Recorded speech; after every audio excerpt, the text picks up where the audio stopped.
Hi guys, I'm Shelley and today I thought I would sit down and answer some of the questions that you were kind enough to ask me. So you ask questions and I'm going to answer them. So the first question was from Rachel and is, what is the most beautiful place you've ever been? Morganporth in Cornwall. I don't know if it's the most beautiful place I've ever been, but it's the one that means the most to me because I went there as a kid and it's this beautiful beach, or it was this beautiful beach. They've kind of commercialised it now and put lots of stuff there, but it used to be completely barren between two big port coves that were very, very popular with people. There's this little one in the middle called Morganporth.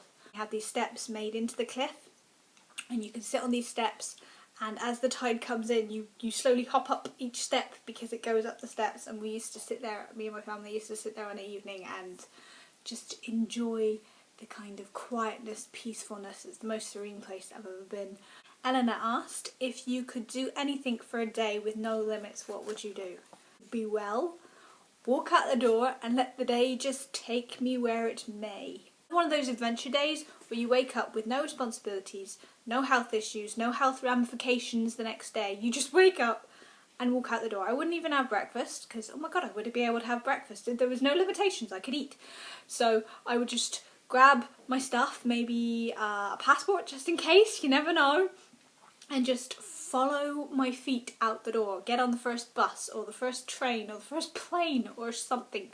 Meet up with mates, meet strangers and hug people, and don't come home till dawn, and maybe go book shopping. End up somewhere you didn't really expect. I mean, I might walk out the door, it might start pouring it down with rain and I end up in the library all day. But that's what the day wanted for me, so I'd really love just the no ramifications adventure day. Walk out the door and just be a person to my full ability. I'm not sure if it's Ava or Eve, A-V-E. Do you have any fictional boyfriends? Oh, so many. Captain Wentworth from Persuasion comes to mind. He is a very loyal and adorable man. He sticks to his morals. He is not afraid to admit when he's wrong. He holds a grudge, so he's not perfect, but he has a deep love for people. Yeah, he's very, very loyal to not just the person he loves, but to his friends and to his family, and just he's an all-round good guy. And John Thornton from North and South, Elizabeth Gaskell, another loyal man. Can you sense a theme here now? If you're loyal, I like you. Richard Mayhew from Neverwhere. Ah man, I love that guy. He's an everyday hero because he wants to do the right thing and just is kind to this one woman who's in trouble. His whole life gets turned upside down, but he ends up the hero, and he's sarcastic and adorable and I love him. Casey asks, do you have an obsession with sloths like me? Sloths. Oh, the animal things. Oh god, no, they creep me out. I'm scared of them. They have claw things. Does nobody... Ooh. Sloths freak me out. Sorry, Casey. I'm sure that they are cute to everybody else, but no. Jess asks, favourite thing about Orphan Black? Me and Jess talk about Orphan Black a lot, and so that had to be the question. Oh, the sass. Just the sassy McNassy of it all. All the characters are just complete and utter sass. Alison is the Stepford Wife character, and at one point she gets completely off her face, trippy, drunk on I think some Valium and some champagne. She finally comes out of herself. The sass that comes out of that woman's mouth, she loses it. It's a very, very, very, very good TV series, and I'm in love with Cosima. So Cosima definitely helps. There's the eye candy of Cosima, and all the clones, to be honest, are just hot. Nicola asks, what's the worst way an author could start a book that would make you put it down? Introduction of too many characters. I had this the other day actually with the Song of Achilles. So much information was put into the first chapter, so many names, so many different places. I just like, what the blazes? That can lose me quite quickly. I had the same problem with Station 11 where they were jumping time zones quite a lot within the first couple of chapters. So if you're doing that, I might drop the book because I cannot retain this stuff in my brain. And that's not to say it's a bad book, it might be a great book. The Song of Achilles, I got past the first chapter, they dropped half the names, it was fabulous. Station 11 for me kept jumping back and forward and I had a problem with it. These books can be great, just personally for me, I have trouble retaining the information. Paradoxia asks, What do you think people would say at your funeral? Ooh, deep. Funerals are for the people left behind. I mean, if you look at The Fault in Our Stars, the funeral scene in that, where Hazel has written an obituary, and she's written this obituary for herself and for her and Gus, but she ends up not saying it because she ends up saying what she thinks Gus's parents want to. Oh my god, I've just given away The Fault in Our Stars. Well, if you don't know by now, Gus dies. Sorry. So she ends up saying what Gus's parents want to hear. I don't know what people would say about me. Whatever they want to say. She was here, she made a friggin' loud noise, and then she left. She changed her hair colour a lot. Pretty much it. She came, she had daft hair, she left. Bookbury asks, can you say Shelley sells seashells down by the seashore 5 times fast? Okay, here goes. Shelley sells seashells down by the seashore. Shelley sells seashells down by the seashore. Shelley sells seashells down by the seashore. No. I think we have established that I cannot do tongue twisters. Okay, moving on.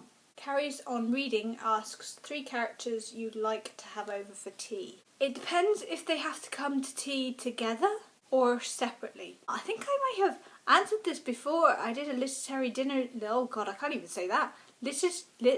Literary dinner tag where you had to invite a bunch of people to dinner. So I will tag that somewhere. Luna Lovegood, because I want to spend some time with Luna, please. Because me and her would just yab about craziness. Bridget Jones. Oh, she'd go on with Luna actually. Let's have me, Luna, and Bridget Jones, because that would be just Looney Tunes off the rack. I want somebody to flirt with. Mr. Wickham.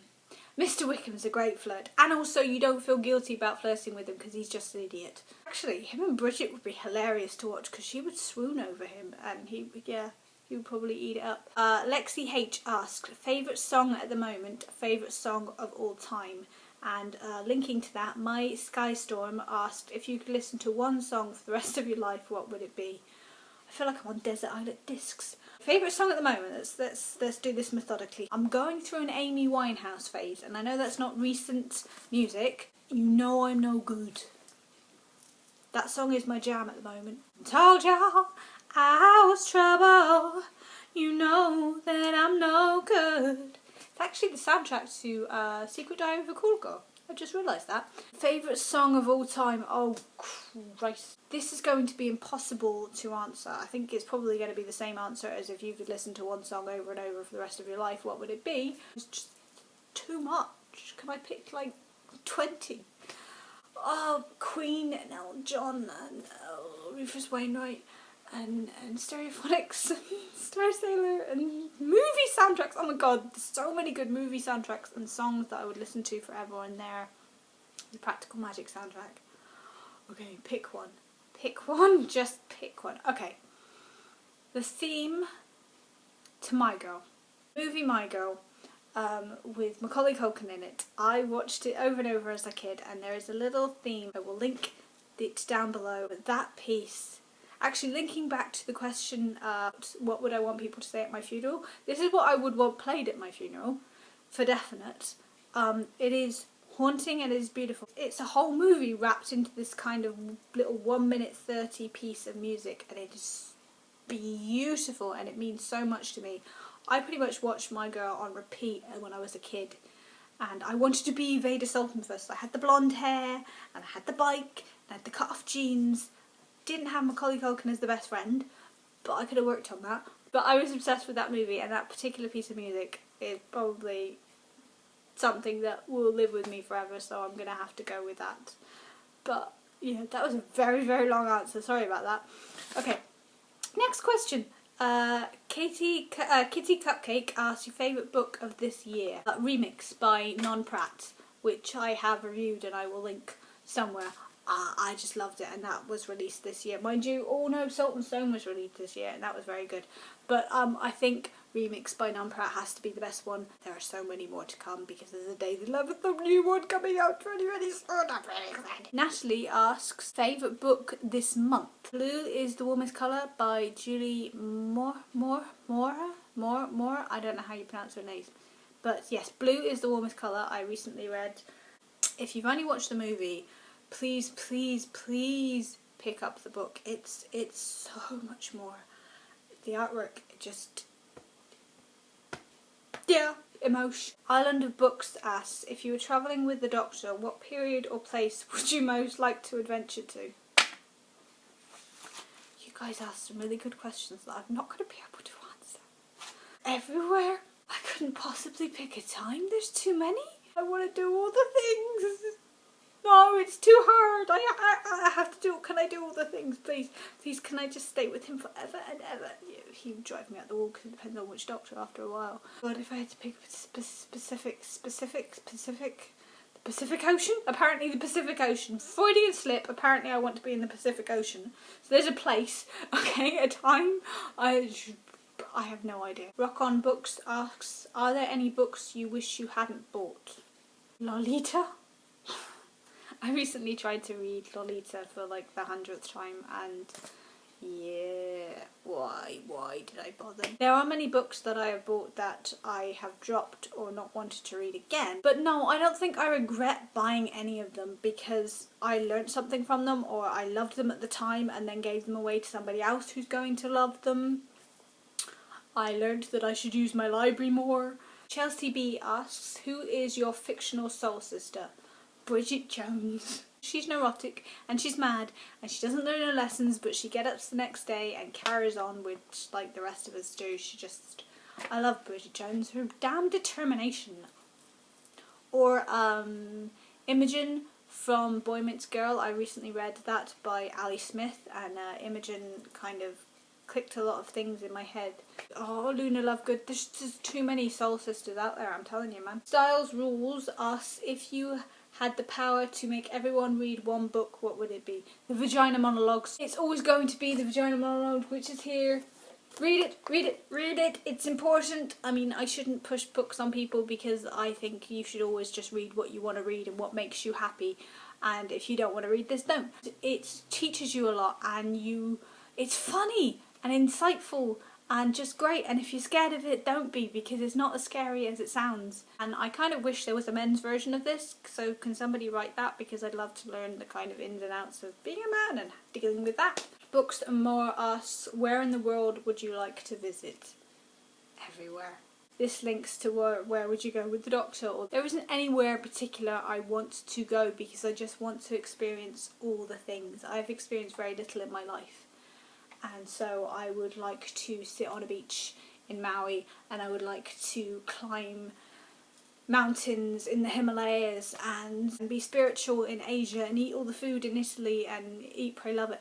Go to America and I just want to experience different cultures and different places and smell the food and get my feet dirty and get on the trains that don't leave for 6 hours, but hey, you had an adventure while you were on it. I just want to do everything and I want to go everywhere.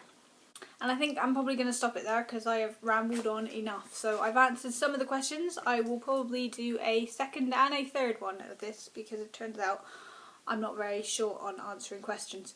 But I hope you guys are good. I hope you guys enjoyed my complete and utter random rambling. And I will see you guys soon. Bye. Oh, my voice broke then. Okay, try again. Bye.